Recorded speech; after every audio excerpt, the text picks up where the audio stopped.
เอื้อยเจ้าบ่แม่เดียวกันแม่เดียวคนเดียวบ่คุณโดยแม่เดียวพอเดียวนะตะกี้เราก็อยู่บ้านนี่บ่โดยบัดเพิ่นเอาลูกเอาผัวแล้วเพิ่นก็มาอยู่บ้านนี่บ่หรือไปอยู่บ้านผัวไปอยู่บ้านผัวฮู้ข่าวอยู่บ่ตอนนี้ทั้งสาวละมุดเนาะถือว่าหนีเนาะเอื้อยเจ้าแหละหนีจากลูกจากผัวเนาะหนีจากลูกจากผัวเพราะว่าลูกผัวเล่นยาว่าซั่นลูกผัวเล่นยาครับแต่ว่าทั้งเจ้าผู้เป็นน้องยังฮู้ข่าวเลยบ่ได้ติดต่อหากันเลยนะเบิ่งญาติพี่น้องอ้ายน้องเด็กลูกผู้พายในฟังว่าเนาะถ้าเกิดว่าสาวละมุดหรือว่าน้องละมุดเนาะสิมาอยู่น้ำใช่อยู่น้ำอยู่บ่นี่คันมีงัวเฮ็ดกับมาอยู่นำได้โอ้ต้องเฮ็ดฮีดบ่โดยพอเพิ่นเอาผัวยังบ่ได้แต่งเลยคันแต่งก็ขึ้นเฮือนได้โอ้ทั้งน้องละมุดนี่เอาผัวแต่ว่ายังพันแต่งดองถ้าเกิดว่าสิกลับมาขึ้นเฮือนนี่ต้องได้ชื่องัวชื่อหยังในที่เด็ดคลองเนาะก็มันก็ต้องนั่นแหละก็ตามที่ตามคลองนะเนาะบ้านเพิ่นนั่นแหละเพิ่นถือมาในใดนะแต่ว่าทั้งน้องลำคาญนี่ยังบูข่าวเลยว่าเอ้ยป้ากับผัวบ่มีเฟซกันบ่ได้ติดต่อถือว่าทั้งน้องละมุดเพิ่นไปบ้านชาวจ้อยก็ว่ามันไล่เกิดอยู่ได้พี่น้องเนาะไปหาเล่ามือเดียวคุกเราต่ำซีซ่า5 ปีโบแตกมาแล้วไปมือเดียวเราไปมือเดียวต่ำคุกเราแตกกระจุยพี่น้องไงอันนี้ก็ถ้าหากว่าเพิ่นมีเงินมีคำเนาะซื้องัวบ่หรือว่าควายงัวจักโตงัวตัวเดียวมีแต่งัวบ่แบบเป็นหมูเป็นเป็ดไก่บ่ได้มีบ่แต่ว่าตัวที่จะพูดลักๆเลยจะแม่นต้องให้มีงัวมีเงินมีมาเสียตัวนี้เลยนะแม่น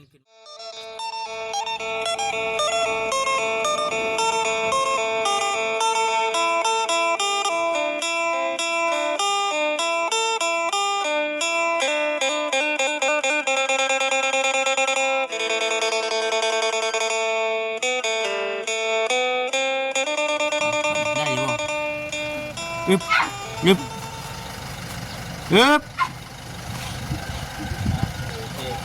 เกิดข้าวมากกับปั๊มหัวก็ได้ง่ายอยู่วันระวังรุดมือได้เอ็นเนาะจบเดือนแรกลองกันเบิ่งเพื่อนใหม่ต่อมาเยือนเนาะบ้านยังเลยนี่ตรงกึมบ่โมเมนต์บ้านตรงกึมบ้านดิฉันก็บ้านยังบ่บ้านอะไรเนาะแม่ทั้งน้องรำคาญสุดใจเนาะเดือนแรกบ่งานต่อมาดูอยู่แม่เอาจังไหนก็พูดแล้วเฮาขึ้นไปอันเบิ่งเฮือนเบิ่งชานเพิ่นตะกี้ยังเต็กได้บ่เวียดได้บ่ได้มีผามีหยังเด้นี่ก็เซไตเซอยู่อันนี้ก็เฮือนเพิ่นก็บ่แม่นว่าตั้งเว้าดอกพี่น้องเนาะอันนี้เพิ่นปรับปรุงใหม่เฮือนหลังเก่าแต่ปรับให้มันเที่ยงมันตรงนะด้วยคือว่าไอ้จังได๋ก็เพิ่นว่าปรับปรุงใหม่แม่นๆปรับปรุงใหม่ให้มันงามขึ้นซะให้มันคงกว่าเก่าเสริมใหม่ตัวเสานี่ก็ได้พี่น้องก่อนอื่นก็มีแต่ว่าทักทายสบายดีเด้อพี่น้องเด้อเนาะป้าฉันน้องรำคาญเขาก็ขึ้นไปเบิ่งพุ่นแล้วเฮ็ดยังไงสบายดีน้องเลย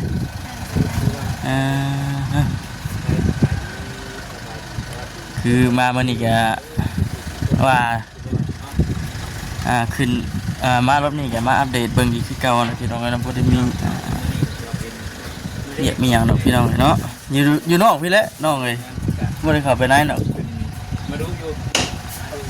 เบิ่งสิรักอันไผเบิ่งเฮือนน้องรำคาญก็จะว่าทางผู้ว่าว่านี่บ่จ๊ะฮะบ่ได้ขังไว้บ่อึบเละได้พุ่นล่ะนี่ป๊อดคักเนาะติ๊กแต่ปูนี่ก็บ่ได้ขึ้นมานั่นเลยบ่เมื่อวานนี่เมื่อวานนี่คือว่ากวดสบายดีน้องรำคาญเนาะน้องรำคาญใจพี่น้องเลยเป็นนี่คือชื่อคักชื่อนี่แต่นี่บ่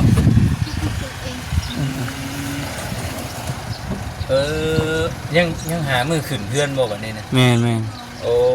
ตะกี้อยู่ใช่ค่ะตะกี้อยู่เพื่อนพุทธ เฮือนระบาเพิ่นเด้ โอ้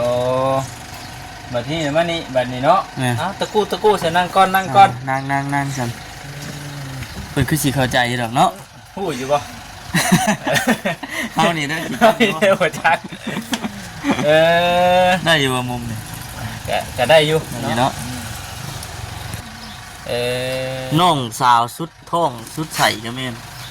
ผู้สุดท้ายเนาะ แม่น ลูกหลานแต่ก่อนน่ะอยู่เฮือนน่ะบ่าวบัดอันนี้น่ะเป็นเฮือนไผกันแท้ตะกี้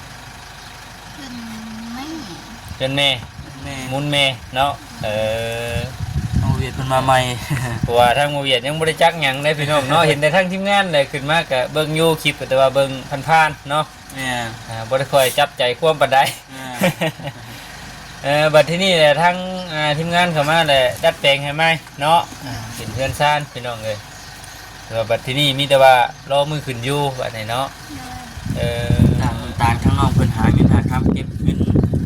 เอาไว้คืออยู่ในกินแน่ลูกเพิ่นเนาะมันบ่ได้ธรรมดาเด้ เห็นแล้วหลายอย่างอยู่ เขาหาให้ชาวบ้านเพิ่นแน่เป็นเพื่อนก็คือฮู้แล้วพี่น้องเนาะ คือว่าแล้วเนาะเรายาปลาปิ้งมันต้องมีพี่น้องนี่ผู้รักผู้ใหญ่ค่าเพิ่นสูตรเพิ่นซอยนำได้พี่น้องเอ้ย เก่งบ่ได้ซีดก็ได้ปลาก็แฮงดีแล้วว่าซั่นเนาะแต่ว่าทั้งน้องลำคาญนี่เป็นลูกพ่อเดียวแม่เดียวกันบ่กับสาวจอย พ่อคนละพ่อเนี่ยแม่เดียวกัน พ่อคนละพ่อแต่แม่เดียวกันคนโตตัวแม่เดียวกันว่าคือว่าแล้วเนาะทั้งนี้ก็บ่ได้พี่น้องเนาะกำลังเข้ามามันก็คือว่าแล้วเนาะถามอาจจะคำถามเก่าพี่น้องเอ้ยกลับไปกลับมายังได้บ่ครับ ได้อยู่บ่หนาวนี่นุ่มเสื้อกันเนาะบ่หนาวบ่หนาวอยู่มื้อนี้ไปไสในมื้อนี้ไปกันว่าแบบชื่อผู้ใหญ่เพิ่นโพดหรือว่าแบบใดมื้อนี้บ่ชื่อเพิ่นเขียนนั่นขอบใจทางผู้ใหญ่เพิ่นเด้อข่อยขึ้นมาติดข่อยก็ยังอ่านบ่เข้าใจอันนี้ตัวท่อเด้อพี่น้องเด้ออย่าเข้าใจกว่าละอ่านอะไรคือคำแม่งแท้ว่าจันเพิ่นมันกายเขียนตามภาษากระจามันนั่นนี่แหละน้องๆเนาะมันบ่ตรงแน่เด้อไผเป็นผู้เขียนน้าเบาน้าเบาเป็นผู้เขียนหน้าบ้านก็มีทางหลังบ้านเพิ่นก็มีคือกันอันนี้ได้ว่าบ่เคยเจอจักเทื่อว่าซั่นบ่ได้คิดอีกว่าสิมีผู้มาปัวแปลงเฮือนให้นะเด้อแต่ก็ทางน้าบ้านเพิ่นก็ใจดีอยู่เด้พอมีอุปกรณ์มาเพิ่นก็เฮ็ดให้จนเสร็จสิ้นทั้งทีเฮาก็บ่ได้มีค่าจ้างกันหยังดอกคือน้าเบาซอยเฮ็ดซื่อบ่เฮือนนี่โอ้ดีแล้วจันเนาะคือทางงานทีมงานนี่มีแต่ซื้อผ้ากระจาดมาให้กับไม้เนาะอุปกรณ์ว่าซั่นซะแต่ว่าค่าเรือค่าแห้งทั้งน้าเบาน้องเพิ่นนี่บ่ได้ให้เลยโอ้น้ำจิตน้ำใจเด็กน้อยเนาะเห็นว่าค่าจ้างมันก็สิหัวได้ยังขี้ได้มีได้หาเสียได้พูดแล้วอันนี้คือต่างหานะต่างซอยแล้วกันเนาะต่างซอยว่าดีมุกดีใจนะเนาะแต่ว่าทางน้องลำคาญนี่พ่อแม่ได้ไปยังไหนเบิดล่ะแม่เสียแล้วแม่เสียไปอยู่กับเต้พ่อเพิ่นเท่ๆเพิ่นพ่อเท่ๆได้บ่โอ้โดยบ่ได้มื้อเยี่ยมมื้อยามเพิ่นบ่ซั่นเป็นจังไดคือบ่มื้อบ่มีเงินไปบ่มีเงินไปอยากไปอยู่บ่บัดนั้นผู้อันชื่อละมุดเด้ซะเอื้อยเจ้าบ่แม่เดียวกัน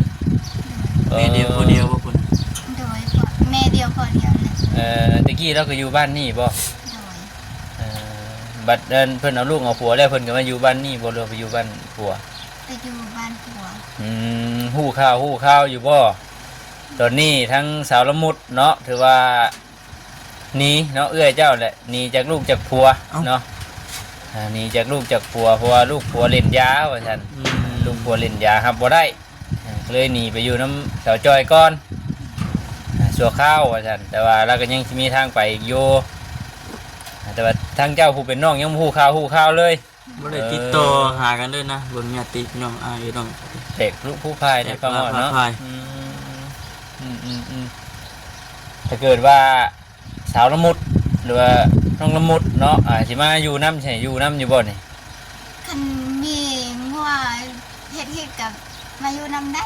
โอ้ต้องเฮ็ดฮีดบ่ โดย เออ พอเพิ่นเอาผัวยังบ่ได้แต่งเลยคันแต่งก็ขึ้นเพื่อนได้ โอ้ทั้งน้องละมุดนี่เอาผัวแต่ว่ายังบ่ทันแต่งดอง ถ้าเกิดว่าสิกลับมาขึ้นเพื่อนนี่ต้องได้ซื้องัวซื้อหยังไม่ที่เด็ดคองจังไดเนาะก็มันก็ต้องแล้วก็ตามที่ตามคลองนะเนาะ คลองบ้านเพิ่นนั่นแหละเพิ่นถือมาในใดนะ แต่ว่าทั้งน้องลำคาญนี่ยังบู้ข่าวเลยว่าเอ้ยเอ็นป้ากับผัว บ่ เออ บ่มีเฟซกันบ่ได้ติดต่อ ถือว่าทั้งน้องละมุดเพิ่นไปบ้านชาวจ้อยก็ว่ามันไล่เกิดอยู่ได้พี่น้องเนาะไปหาเล่ามือเดียวกกเราต่ำ4-5 ปีบ่แตก มาแล้วไปมื้อเดียว เราไปมือเดียวต่ำกกเราแตกกระจุยพี่น้องไง อันนี้ก็ถ้าหากว่าเพิ่นมีเงินมีคำเนาะซื้องัวบ่หรือว่าควาย งัว จักตัว งัวตัวเดียว ตัวเดียวมีแต่งัวบ่ โดย แบบเป็นหมูเป็นเป็ดไก่บ่ได้มีบ่ จักแล้วตัวเดียว แต่ว่าตัวที่จะพูดหลักๆเลยนี่แม่นต้องให้มีงัว โดย มีเงิน เพียงว่าเสียตัวนี้แล้วนะแม่นขึ้นมาอยู่ได้ปกติ แต่ว่าไอ้เอ้ยน้องทั้งนี้นี่เสียอนุญาตบ่เนาะเพราะว่าคือเห็นแล้ว มันก็ เนาะ บ่แล้วแต่น้องน้ำค้านผู้เดียวคือกันนะ แม่นมันก็มันก็หลายคู่หลายคนอยู่แล้วแต่ว่าถ้าเกิดว่าน้องน้ำคันมาอยู่แต่ว่าญาติพี่น้องหลายๆคนเพิ่นบ่โอเคบ่เห็นดีนำกันมันก็ยากอยู่เนาะ หลังมาแต่ทำเย็ด เนาะเดี๋ยวรอฟังเบิ่งเนาะเพราะว่าทั้งสาวจอยแล้วก็ออกมาเฮ็ดคลิปเป็นหยังแล้วพี่น้องเนาะก็เรื่องน้องละมุดนั่นแหละแต่ว่าทางโมเย็ดยังบ่ได้เบิ่งรายละเอียดแต่ว่าเป็นแบบใดไปแบบใดเนาะเห็นแล้วส่งหาเอ้ยบุญอยู่ว่าคือว่าแล้วปู่บางคนเนาะ FC ทางสาวจอยก็ว่าทางน้องละมุดนี่เห็นเอื้อยได้เฮือนน่ะสิไปอยู่ไป มาอยู่ แม่น ดิ นั่นแหละ มีคือเนาะ แม่ก็เห็นหลายคนมิ่นอยู่เนาะทางโมเย็ดเข้าไปก็ได้แต่ทางน้องลำคาญนี่คือว่าแล้วบ่ได้ไปทางใดดอกเราเนาะอยู่นี่แหละ บ่ได้ไปใส่กัน เต้เพิ่นมาแต่เวียงอันนี้ได้ไปเฮ็ดเวียกบ่หรือว่าแบบใดนะเฮ็ดเวียกหยัง บ้าน เวียกบ้านไปเฮ็ดเวียก มา แต่ว่า มาดนนะบ่หรือแบบใด สิฮอดเดือนแล้วยอดเดือนแหละไปเฮ็ดเวียกอยู่พุ่นจักเดือน 4 เดือน 4 เดือนได้หยังกลับมาบัดนี้บ่ได้หยังเลยเพิ่นให้เดือนหนึงได้เฮ็ดเวียกบ้าน ถ้าว่า2 2 ล้านล้านห่วยเฮ็ดเวียก4 เดือนจักล้านแล้วบ่ค้ำ8 ล้านบ่ พูดเลย เนาะแต่ว่าเจ้าบ่ได้มาจักกีบเลย โดย ไปใส่เบิดแหละ เอามา2 ล้านเท่าให้2 ล้านเนาะ ก็ให้แต่2 ล้านครับ ถือว่าถือโกงขนาดอยู่ เนาะขนาดอยู่ลาวเท่ๆได้พี่น้องเนาะ แท้ๆนะ ลาวต้มลาวได้นี่ หักดีแต่ว่ามีอันคารถคาล่างอะไรมาหอดยืนหอดชาติจริงๆตัวนี้เนาะ เนาะบัดตอนเจ้าสิไปไผจะหางานให้ หมู่แต่หมู่บ่ได้อยู่นำหมู่หางานให้แล้วก็อยู่คนละบ้านนะ โอ้โดยหมู่หาการหางานให้หมู่ก็เฮ็ดอยู่บ่อนนึงเจ้าเฮ็ดอยู่บ่อนนึงเดี๋ยวเอาไปแล้วมันบ่เป็นคือเว้ากันเนาะคนละอย่างกันเลย คนละอย่างเลยบาดทีนี้พี่น้องเอ้ยนั่นแหละ บ้านนี้มีแต่หาอยู่ในบ้านเฮาแล้วบ้านนี้หาคุดกระปูคุดกบขายพอได้ หอยดมหอยเดือนแน่เนาะ พอได้เงินขึ้นเทือน เดี๋ยวมีเป้าหมายแล้วบ่ว่าสิขึ้นแบบ ายในเดือนใดเดือนนี่ ว่าเดือนหน้า เดือนหน้า เดือนหน้ามันก็ถึงปีใหม่แล้วเด้ ปี เนาะ ใหม่แล้วเนาะ ปีใหม่เลย ถ้าเกิดว่าเฮาบ่ขึ้นมันบ่ได้บ่ดูว่าได้เพราะว่าเฮือนเฮาเคยอ จาก ยู่แล้ว ที่ถามทั้งน้าบ่าวแล้วก็ว่ามันปะให้ขึ้นห่างจะโดนเลยเด้ โอ้เฮือนนี่บ่ได้อยู่จักปีแล้วเนาะเฮือนหลังนี่เอ้าคนบ่อยู่ ตั้งแต่แม่เสียก็ แต่แม่เสีย เมเสียจักปี ประมาณตั้งแต่น้องอายุ5 ปี ตอนนี้จะจักปีจ้ะ15ถือว่า10ปีแล้วโอ้ถือว่าเป็นเฮือนห้างแล้วต้อง สา ได้ เห ขึ้ ตุ น ที่ว่าเพิ่นเฮ็ดกันแหละ ต้องได้ขึ้นใหม่แล้วว่าเฮือนนี่เต็มที่3ปีเนาะ แม่ เพิ่นให้ป้า3ปีแล้วกาย3ปีไปแล้วนี่มันสิเป็นเฮือนห้าง เว้าขอโทษนำเป็นเฮือนห้างเฮือนผีเพิ่นว่าถ้าเกิดว่าเฮานี่ก็ขึ้นใหม่เฮ็ดใหม่เนาะจะอยู่ได้คือเก่า เฮ็ดหยังเฮ็ดงานบุญขึ้นเฮือนใหม่ แม่นทั้งนี้ก็สิคิดยากเลยเนาะน้องเราก็ได้ แม่นนะบ่ได้ไปตัดอ้อยอีกบ่ซั่น ไม่ได้บ่ได้ไปเพราะว่าอ้อยเขอลายนะเด้ เอาขึ้นบ่ทันยันอ้อยมันเหี่ยว อ้อยเหี่ยว มีน้ำหนัก มันมีน้ำหนักแต่เพิ่นก็เลยโจกก่อนเออ เอาเบิ่งเนาะว่าสิหาเงินได้บ่พี่น้องกันว่าหาเงินทันก็แม่นภายในเดือนหน้าเนาะเดือนหนึ่งเลย เดี๋ยว เอาอย่างนี้ขึ้นบ้านใหม่เงินงามเนาะบัดที่นี่ ทำเพิ่นกัน แต่เบิ่งก่อน จังได๋เด้น้องน้ำคานนอนรับอยู่บ่แต่ละมื้อเนาะ แย่โพดดิหนาวสิยังรับคักบ่หยังเนาะ พอแล้วก็ว่าเรื่องชื่อบ่เวียดยังคำแม่งเลยเนาะเป็นได้ตัวชื่อคักชื่อแน่แท้น้องรำคาญชุดใจว่าซั่นจริงๆเนี่ยชื่อเจ้าแบบได้ชื่อเจ้าดีนะ ซื้อในใบสมโนหันสุดใจแต่ สุด เขา ใจ ชุดใจอ้าวแต่คนอื่นรำคาญก็เลยกลายเป็นรำคาญชุดใจ สุดใจ น้องชุดใจรำคาญจริงๆเนาะ เอิ้นแต่รำคาญซื่อ น้องลำ เอ คาญ อ สุดใจนี่แม่นชื่อเท่แล้ว สุดใจ ลำหมุดสุดใจเนาะ มันแม่นแล้วพี่น้องเลยจอยหมุดสุดใจก็โค้งอยู่เนาะเจ้าชาวจอยนี่ก็เป็นเอื้อเจ้าแท้ ๆ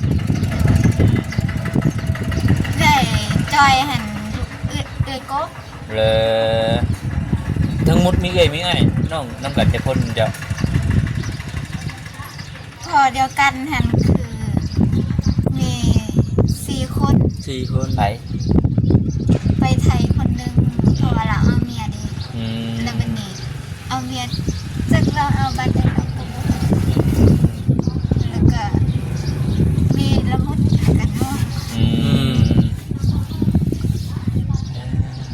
พี่น้องเนาะยังไงบ่เวียดได้ยินทางทีมงานเขาว่านั่นรถหอยชื่อขึ้นมาชื่อคักชื่อนี่แท้ว่าซั่นลำคาญชื่อยังบ่พอเนาะลำคาญชุดมุกชุดใจพี่น้องเอ้ยชุดคักชุดแน่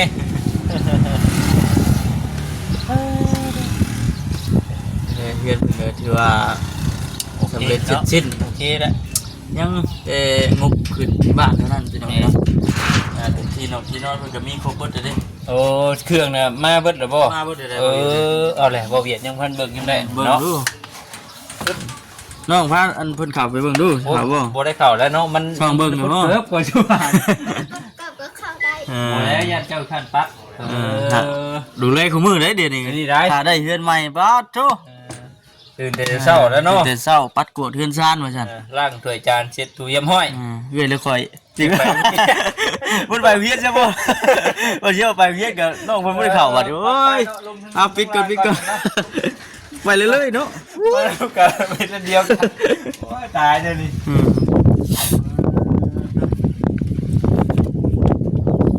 เอาได้ยันบางกี่พุ่น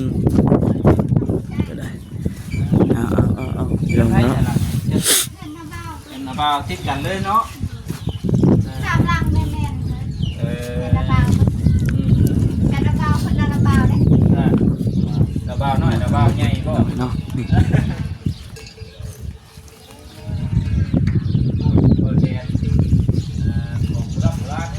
คือว่าในตอนนี้ก็สำเร็จเสร็จสิ้นไปแล้วเนาะยังเหลือแต่งบเท่านั้นว่าฉันทางน้องเพิ่นว่าแต่ว่ายังสิพยายาม หาเงินเก็บเงินให้มันได้พอได้ซื้ออุปกรณ์เครื่องขึ้นเฮือนขึ้นซ่านนี่แหละพี่น้องเนาะวัดยามขึ้นหาให้แขกคนพอได้กิน โอเคแล้วพี่น้องนี่กันเนาะโอเคแล้วบานในอยู่ โอ้ตะกี้ยังเซแล้ว คิดมาหาได้ลูกได้ผัวกันค่อยว่ากันไหมเนาะเรื่องบ้านเรือนซ่านพี่น้องเลยตอนทำนี่เขาก็ทำนี่ไปก่อน แม่นบัดมีหาได้ก็จัง พี่น้องเลย ก็ต่อเติมอีกเนาะ ปล่อยไปเท่าละขันละตอนแล้วเนาะวูบบาดเดียวได้งามๆเรื่อมๆรถนี่กัน ว่า ยังว่าอยู่ ว่าได้ตัวนี้ไปไว้หลายมันโลงคุมด้วยไปนะต้องคอยก้าวไปทีละก้าวว่าซั่นเฮ็ดหยังกะ แข็งๆ เออ ไปบนเดียวมันจะคือก้านกล้วยได้พี่น้องใหญ่ไว้ ครับ ถือว่าบ่ได้กั้นห้องเงินเราเนาะ แม่น บาดเดียวเนาะ ๆรวมว่าเดียวเพิ่นละบัดน้องเพิ่นหาเงินหาค้ำได้พุ่นแหละทั้งกัน เดี๋ยวผู้รักเมียเป็นทั้งบ่เซนแม่นบ่ แม่น